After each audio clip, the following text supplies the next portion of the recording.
하나님, 파수꾼이 무엇을 외쳐야 되겠습니까?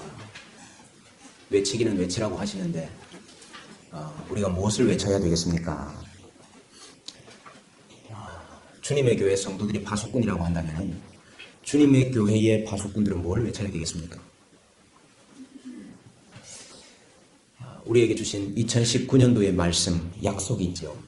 내 모든 슬픔이 끝날 것이니라 하는 이 약속의 말씀을 우리가 선포해야 되지 않겠나, 그런 마음이 들었습니다.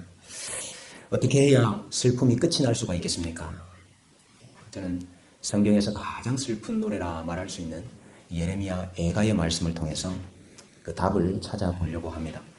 우리 6주간의 사역을 마무리하면서 또 2019년 한 해를 마무리하면서 하나님께서 우리에게 예레미야 애가의 말씀을 주시는 줄로 알고 이 말씀을 붙잡는 특별 새벽 기도의 기간이 되시기를 축복합니다.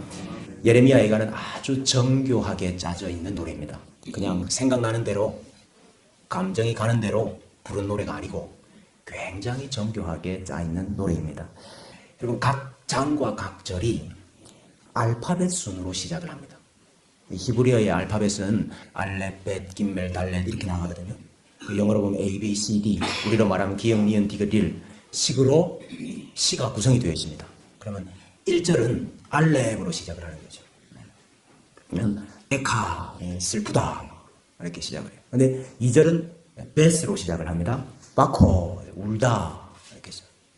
3절은 C로 시작을 하고 4절은 D로 시작. 여러분, 히브리어의 철자가, 알파벳 철자가 22개입니다. 그러면은 각 장이 몇 절이겠습니까? 22절이겠죠? 다 찾아보세요. 1장부터 5장까지가 22절씩이에요. 그러니까 다 A, B, C, D로 각각의 절을 시작하기 때문에 그런 겁니다. 근데 3장에 보면은 3장은 몇 절입니까? 3장은 66절이야. 3장은 왜 66절입니까? 이야, 어떻게 하셨습니까? A가 3절, B가 3절, C가 3절. 한 철자마다 3절씩 노래를 했기 때문에 그것은 66절이 되는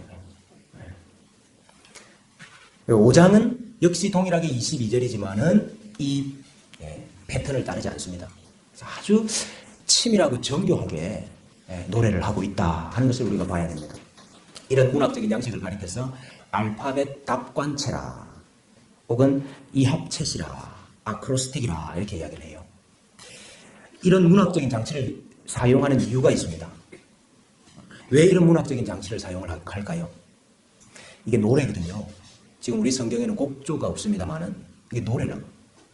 여러분, 이 노래를 쉽게 기억하고 암송해서 부를 수 있도록 이러한 문학적인 방법을 사용하는 경우도 있고, 내용적으로 말하면은 A부터 Z까지, 기역부터 히읗까지, 알렙부터 타오까지 인간이 문자로 표현할 수 있는 모든 것, 그 모든 것을 다 동원해서 이것을 노래한다, 그런 의미도 있는 거죠.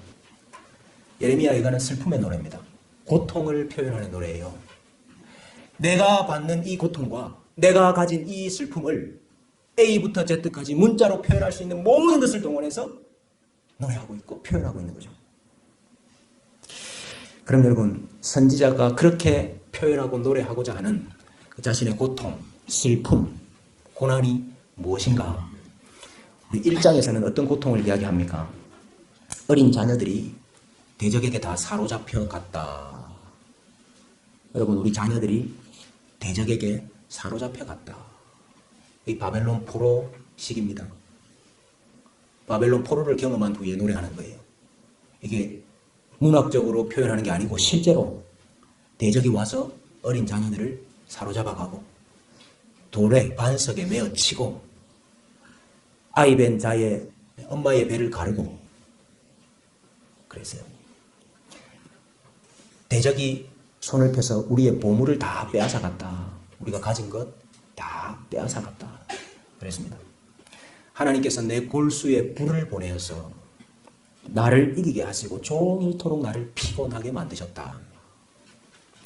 죄악의 멍에를 내 목에다가 메어가지고 멍에를 맨 소처럼 내 목에 이 죄악의 짐이 가득하게 메어 있어서 내 힘이 피곤하게 되었다. 포도를 밟아서 포도주를 만드는데 그 술틀이 있습니다. 포도주 틀이. 그 틀에 포도주를 넣고 발로 밟아서 거기에서 포도즙을 빼내는데 내 처지가 그 술틀에 들어가 있는 포도 같습니다. 그래서 밟아서 내 안에 게 다 터져가지고 새어져 나오고 있는 그런 처지가 나의 처지입니다. 이렇게 노래해요. 내가 사랑하는 사람들, 내가 그동안 의지하고 나와 친구가 되었던 사람들에게 내가 손을 폈는데 아무도 나를 도와주지 아니하고 다 나를 속이고 외면하고 돌아섰습니다. 양식이 다 떨어졌죠. 양식이 없지요. 먹을 게 없지요. 그래서 우리 어린 자녀들이 먹을 것을 달라고 그러다가 기절해서 죽습니다. 우리 집 안에는 죽음 같은 것이 있고 나의 탄식이 심하고 내 마음이 병들었습니다. 이렇게 노래해요. 근데 여러분, 예레미야 선지자가 자기의 이 고통을 표현하면서 묘사하면서 오늘 우리가 읽었던 말씀 12절 말씀을 이야기하고 있습니다. 지나가는 모든 사람들이여 너희에게는 관계가 없는가? 지나가는 모든 사람들이여 너희에게는 관계가 없는가? 나의 고통과 같은 고통이 있는가 볼지어다. 당신들은 내가 당하는 고통과 같은 고통이 없습니까? 당신들은 내가 당하는 고통을 쳐다보고 지나가고 있는데 당신에게는 나와 같은 고통이 없습니까?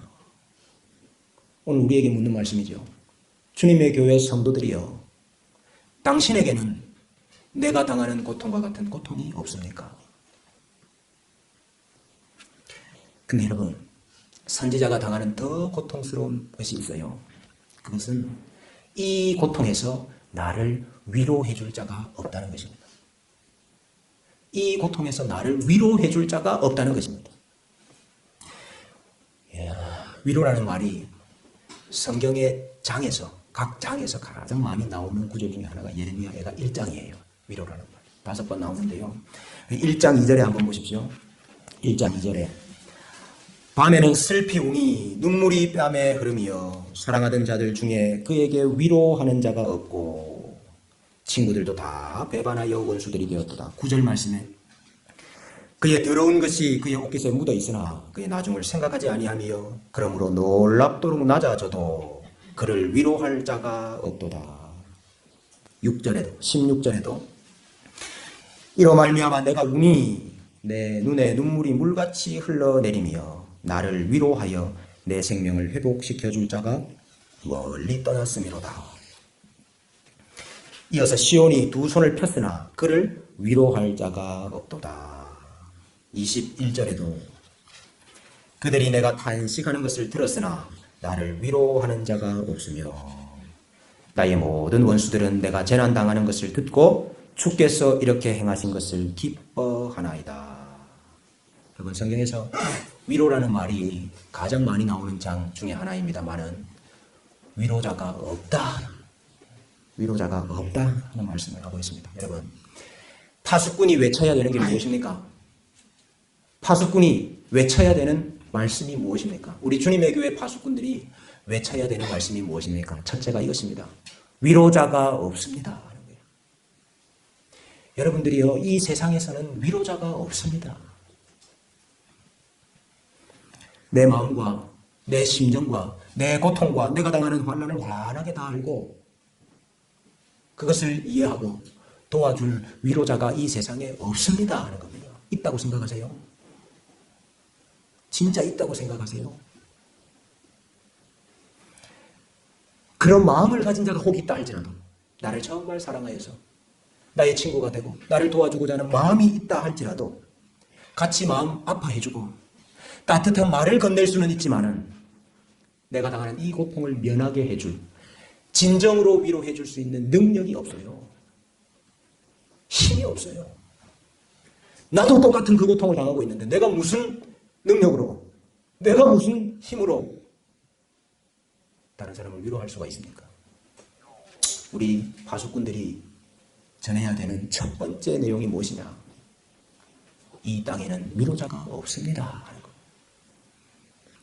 근데 여러분, 우리가 2019년 상반기 동안 이사야 말씀을 묵상했지 않습니까? 여러분, 성경으로 따지면 한 성경으로 따지면 위로라는 말이 가장 많이 나오는 이사야서예요. 하늘이여 노래하라, 땅이여 기뻐하라, 산들이여 즐거이 노래하라. 여호와께서 그의 백성을 위로하셨은즉 그의 고난당한 자를 긍휼히 여길 것이니라. 하나님께서 자기 백성을 위로하실 것이다. 나 여호와가 시온의 모든 황폐한 곳들을 위로하여 사막이 에덴같이 광야를 여호와의 동산같이 하게 하리라. 여호와께서 위로자다. 너 예루살렘의 황폐한 곳들아, 기쁜 소리를 내어 함께 노래할지어다. 이는 여호와께서 그의 백성을 위로하셨고 예루살렘을 구속하셨습니다. 내가 그의 길을 보았은즉 그를 고쳐줄 것이라. 그를 인도하여 그와 그를 슬퍼하는 자들에게 위로를 다시 얻게 하리라. 너희가 젖을 빠는 것 같이 그 위로하는 품에서 만족하겠고 어머니가 자식을 위로함 같이 내가 너희를 위로할 것임즉 너희가 예루살렘에서 위로를 받을 것임이라. 누가 위로자라고요? 나 여호와가 위로자다 하는 것을 이사야서는 강조하고 있는 것입니다. 여러분, 예레미야 애가 1장이 위로라는 말이 많이 나온다, 5번 나온다 그랬는데요. 신약 성경에서 똑같이 위로라는 말이 5번 나오는 장이 있습니다. 고린도 후서 1장입니다. 찬송하리로다. 그는 우리 주 예수 그리스도의 하나님이시요 자비의 아버지시요 모든 위로의 하나님이시며 우리의 모든 환난 중에서 우리를 위로하사 우리로 하여금 하나님께 받는 위로로서 모든 환난 중에 있는 자들을 능히 위로하게 하시는 이시로다. 그리스도의 고난이 우리에게 넘친 것 같이 우리가 받는 위로도 그리스도로 말미암아 넘치는도다. 우리가 환난 당하는 것도 너희가 위로와 구원을 받게 하려는 것이요 우리가 위로를 받는 것도 너희가 위로를 받게 하려는 것이니 이 위로가 너희 속에 역사하여 우리가 받는 것 같은 고난을 너희도 견디게 하느니라. 너희를 위한 우리의 소망이 견고함은 너희가 고난에 참여하는 자가 된 것 같이 위로에도 그러할 줄 알미라. 파수꾼이 외쳐야 되는 두 번째 메시지가 무엇입니까? 하나님이 위로자이십니다. 예수님이 위로자이십니다 하는 것입니다. 근데 여러분, 고린도 후서 1장에 보면은 한 가지를 더 말씀하고 있어요. 하나님의 위로를 받은 자만이 고통당하는 다른 자들을 위로할 수 있다 이렇게 말하고 있습니다. 여러분, 이 땅에 위로자가 없다 그랬지 않습니까? 이 땅에 아무도 우리를 진정으로 위로할 자가 없다고 그랬잖아요.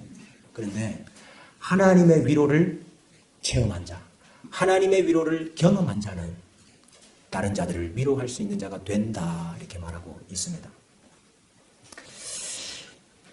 그래서 우리는 여기서 우리가 당하는 고통과 우리가 당하는 애통과 우리에게 있는 슬픔의 이유와 목적을 발견하게 되는 겁니다. 여러분, 첫째는 하나님께서 위로자시다 하는 것 깨닫게 하시는 거죠. 이 땅에 무슨 위로가 있는 줄로 아는 사람들에게 그건 다 헛것이요 하나님만이 위로자입니다 하는 것을 알게 하시기 위해서 우리에게 그 애통과 고난과 아픔과 괴로움이 있는 것입니다. 그러나 동시에 우리가 그 고통과 슬픔과 애통을 지나서 하나님의 위로를 받고 나면 우리가 이제 그 하나님의 위로를 전할 수 있는 자가 되기 때문에 우리가 진정으로 위로자가 되도록 하시기 위해서 오늘 우리에게 그 고통과 애통과 슬픔을 허락하시는 것입니다. 그렇다고 보면은 지금 나의 이 슬픔이, 지금 나의 애통이 소망 없는 세상 사람들과 같이 우리 자신을 내려앉히고 쓰러지게 만들고 다 포기하게 만드는 것이 아니고 하나님을 더욱 간절하게 바라보도록 만드는 소망의 이유가 되는구나 하는 것을 깨닫게 되는 것입니다. 여러분, 나에게도 선지자가 고백했던 그 슬픔과 애통이 있습니까? 나에게도 그런 아픔과 괴로움과 고통이 있습니까? 여러분, 그 복이에요. 그게 복이라고 했다고요. 마태복음 5장 4절에 애통하는 자는 뭐가 있습니까? 복이 있나니. 애통하는 자가 뭐가 복이 있어요? 아파서 슬퍼서 괴로워서 이렇게 지금 처절한 노래를 하고 있는데, 근데 애통하는 자가 복이 있대요. 이유가 뭡니까? 저희가 위로를 받을 것이며, 하나님만이 위로자가 되시고 하나님이 나를 위로해 주실 것이기 때문에, 그 하나님 만나는 길이 이 애통이기 때문에 애통하는 자가 복되다고 이야기하고 있습니다. 나를 위로할 수 있는 위로자가 되도록 만드실 것이기 때문에 그 애통이 복이 된다는 것입니다. 여러분, 선지자와 같이 애통하는 분들에게 복이 있다고 했어요. 예레미야 선지자가 불렀던 이 노래를 여러분, 우리도 불러야 됩니다. 슬픔의 날이 끝날 것임이라고 그러니까 우리가 슬퍼하지 않는 것이 아니고요, 우리가 더 슬퍼해야 우리의 슬픔이 끝난다고요. 하나님이 위로자가 되신다는 것을 우리에게 보여주시기 위해서 애통하게 하시는 것입니다. 애통하는 분들은 복이 있습니다. 그러나 나는 스스로 부족함이 없고, 나는 스스로 부요하고, 나는 스스로 편하다 생각하는 자들에게는 이 복이 없어요. 너희 부요한 자여, 너희는 너희의 위로를 이미 받았느니라. 나는 부요하고 나는 부족한 게 없어서 나는 애통할 게 없어요, 이렇게 말하는 자는 너는 너희 위로를 이미 받았다. 내가 위로해 줄 게 없구나. 내가 위로해 줄 게 없구나. 그건 복이 아닌 겁니다. 슬픔 가운데, 애통하는 가운데, 고난당하는 가운데, 괴로운 가운데 있는 우리 성도님들, 이 세상에는 위로자가 없다는 사실을 깨달으시기를 바랍니다. 이 세상에는 아무도 나를 진정으로 도와줄 자가 없다는 것을 깨달으시기를 바랍니다. 하나님만이 위로자가 되신다는 사실을 발견하시기 바랍니다. 하나님의 위로를 더 사모하시고 우시기 바랍니다. 하나님 나를 위로해 달라고 약속의 말씀을 붙잡고 애통하시기 바랍니다. 그게 복입니다. 그리고 하나님, 내가 하나님의 위로를 경험하고 체험하게 하셔서 그 하나님의 위로를 전하는 참된 위로자가 되게 해 주십시오. 이것이 우리들에게 주시는, 파수꾼들에게 주시는 하나님의 음성인 줄로 믿습니다.